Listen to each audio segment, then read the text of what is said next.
Listen up. Today we're starting on a new section of the book. This is not the section of the book. Hey, listen, you need to be quiet. I'm talking. We're starting on a new section of the book. This is going to get a little bit complicated now. We're getting into some serious science work. You're going to have to do some real math on this. We're talking about light. So we have two different sections for this. Light is a wave and light is a particle. Are you charging your Chromebook? All right. I would never. What you need?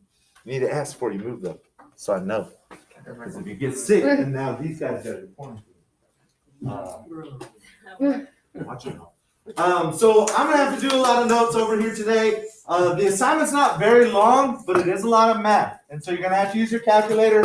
You're gonna have to multiply numbers that are in scientific notation, and you're gonna have to understand a couple things about the speed of light.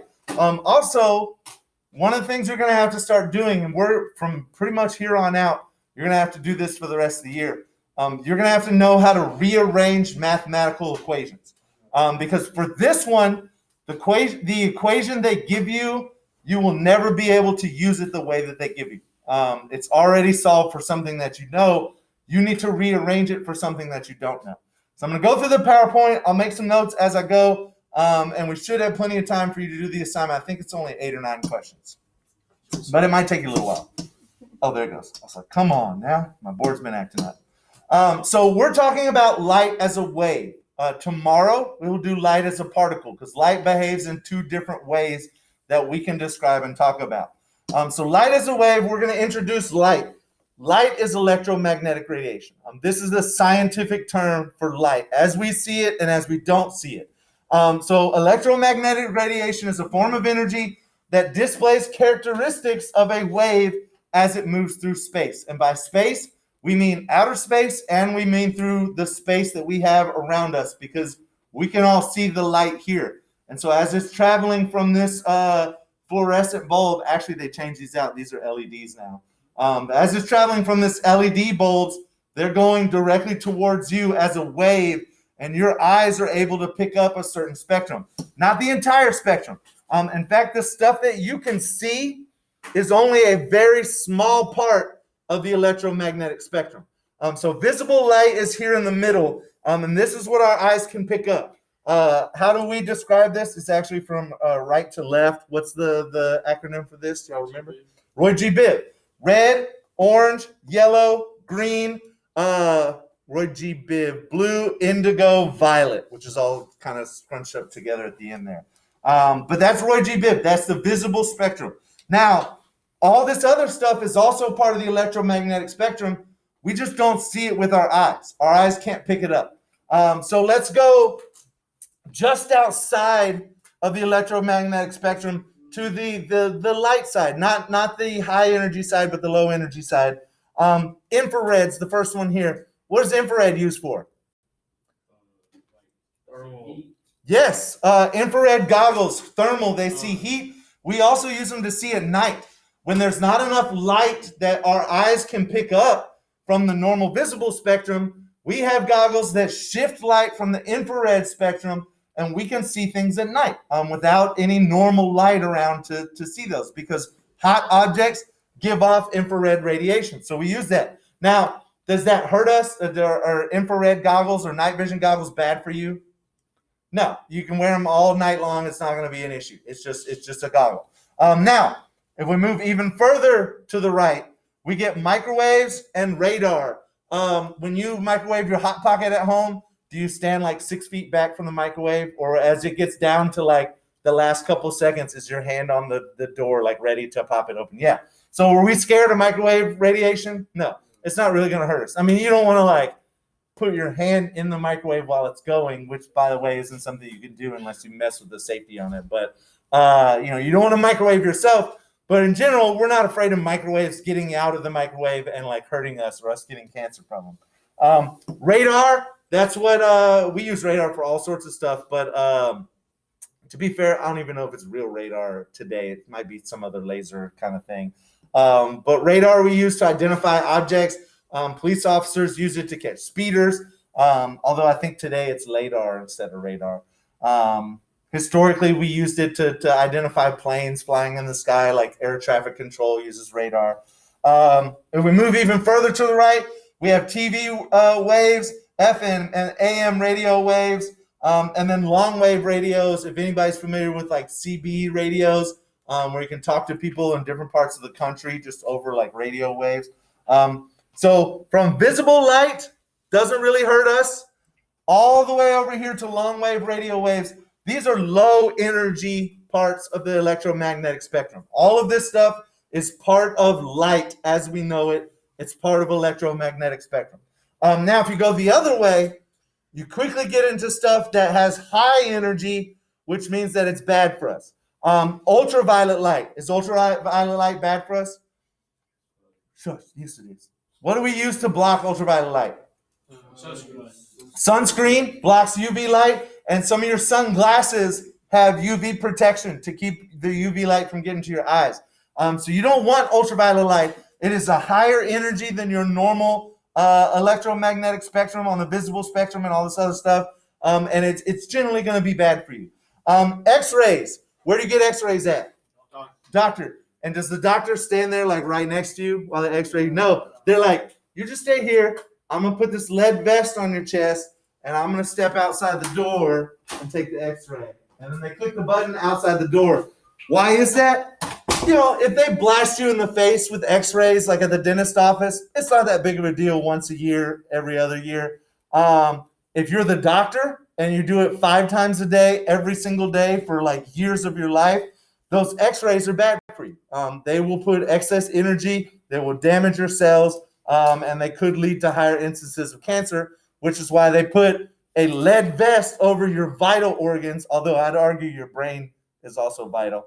But they make you wear the lead vest, and they step outside the room just to protect you as much as they can. So X-rays are even higher energy. Those are going to be bad for you. And then gamma rays, does anybody know what gamma rays give us? The Hulk, yes. The Hulk was created by gamma rays. And yes, they are radioactive. They come out of radioactivity. Know that gamma rays will not make you into the Hulk. They will make you sick and you will die. Gamma rays are very, very bad. Usually gamma rays come out of like exploding stars and crazy things in space, or like really radioactive material. And so in general, the visible spectrum's right in the middle. Everything on the high energy side is going to be bad for us. Everything on the low energy side is not bad for us, and we use it all the time. For example, like radio waves, the radio waves don't go directly to your radio and nowhere else. They're like all the radio waves for all the channels in the DFW Metroplex are just bouncing around us all the time. They're just always here. And if I put a radio in that corner, I could probably pick up most of the channels. They're here in this room right now with us, and it's not a big deal. Let's see. How do we characterize light as a wave? There's 2 things we're looking for. There's other things you can do with waves, but we just worry about these 2 things: wavelength and frequency. And these are actually pretty literal terms. Wavelength is literally the length of the wave. From peak to peak, how far away are these lengths? And so we give them in meters or nanometers or centimeters or whatever the wavelength happens to be. But that is what we use for wavelength. It's a distance.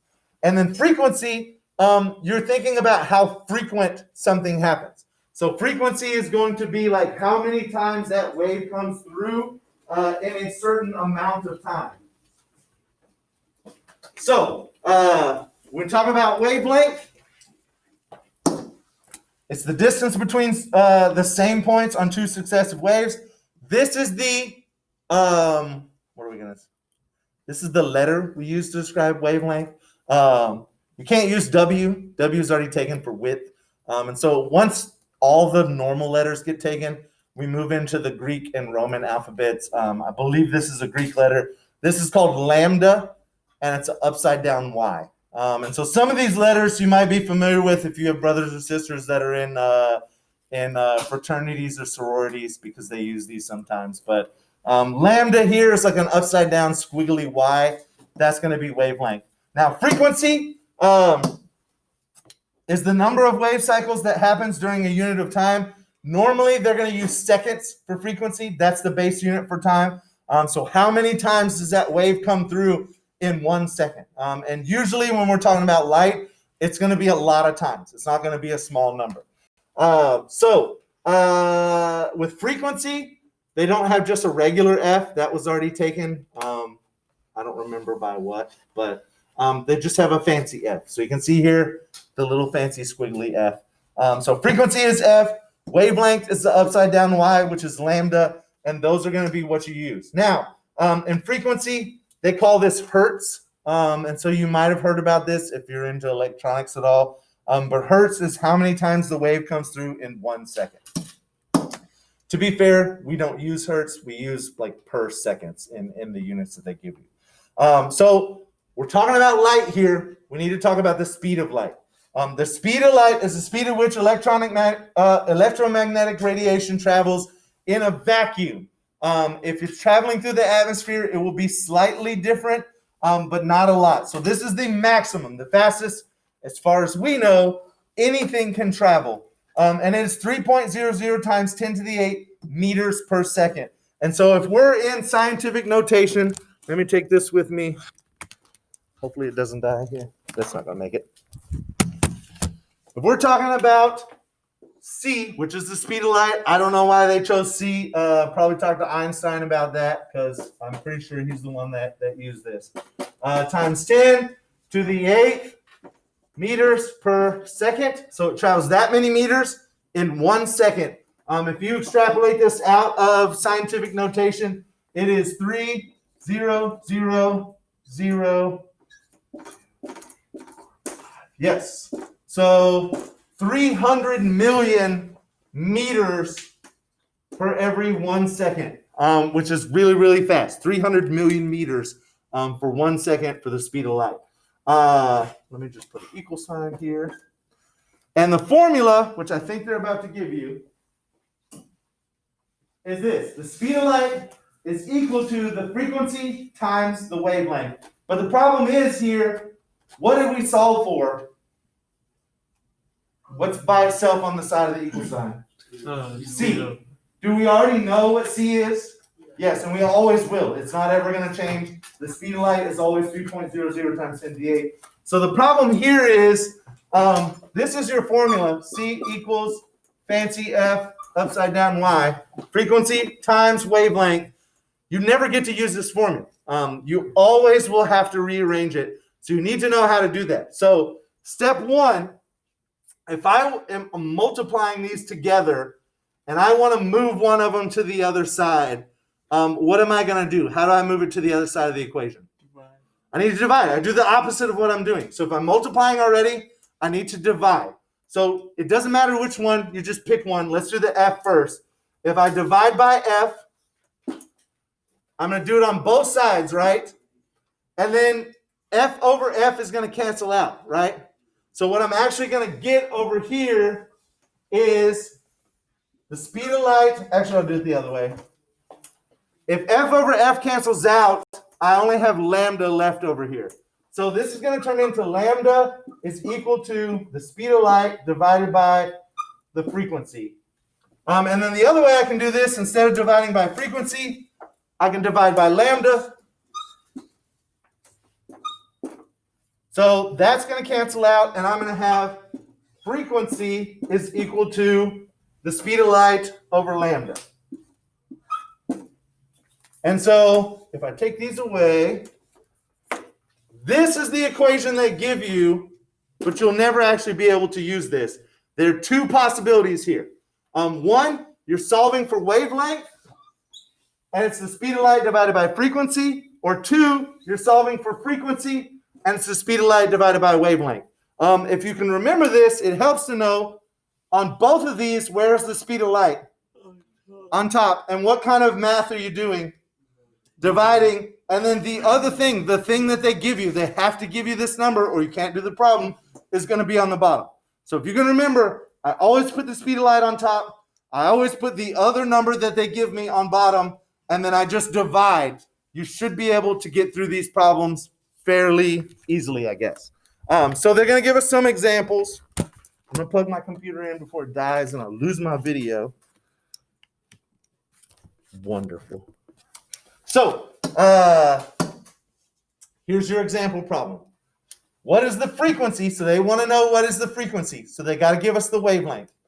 What is the frequency of electromagnetic radiation whose wavelength is 5.5 times 10 to the negative 7th power? So notice they give you this number in scientific notation. They give you the speed of light in scientific notation. You need to be able to do the math with these. In general, make sure you're just putting your brackets around each of those in your calculator. So their example here is you take the formula. Well, they give you your numbers first. You take the formula. You're going to solve for frequency. So you need to have the speed of light divided by the wavelength. So when you set that up in your problem, they're going to set it up right here. And I will show you that you need to have your numbers in scientific notation. So I'm going to do the bottom one first because we're dividing by wavelength. It's going to be 3.00 times 10 to the 8th power in brackets. Divide by 5.50 times 10 to the what? Negative 7. 5.5 times 10 to the negative 7 in brackets. Make sure your division sign is in between the brackets or it's going to multiply them and won't divide them. You'll get the wrong answer. Hit enter and you should have the correct number. So remember, you got to use that caret to make sure that your number is an exponent in your calculator if you're using this calculator. But it should be pretty straightforward here. Erase that a little bit. They do one more example. Actually, let me see this. So, I'll just let them give us the answer. Thank you. So they do the math and they tell us, oh, they already had the answer up there. My bad. I didn't even see that. 5.45 times 10 to the 14th power, and that's in cycles per second. That's your frequency, hertz. What is the wavelength? So this time, they're asking for the wavelength.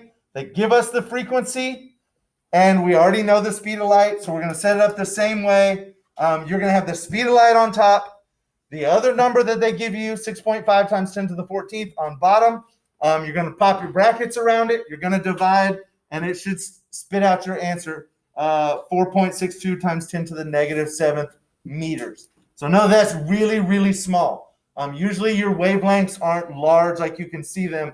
They're extremely, extremely small. And I believe that's it. Yes, so I will leave this up as an example. I've got that example over there. I don't know that there's anything else I need to say. So go ahead and get started on the assignment. It is up. Know that the quiz is up too. Do this assignment first while it's fresh in your mind. But if you have questions about the quiz, let me know. Send me an email. Online students, if you have any questions, please send me an email, and I will see you tomorrow.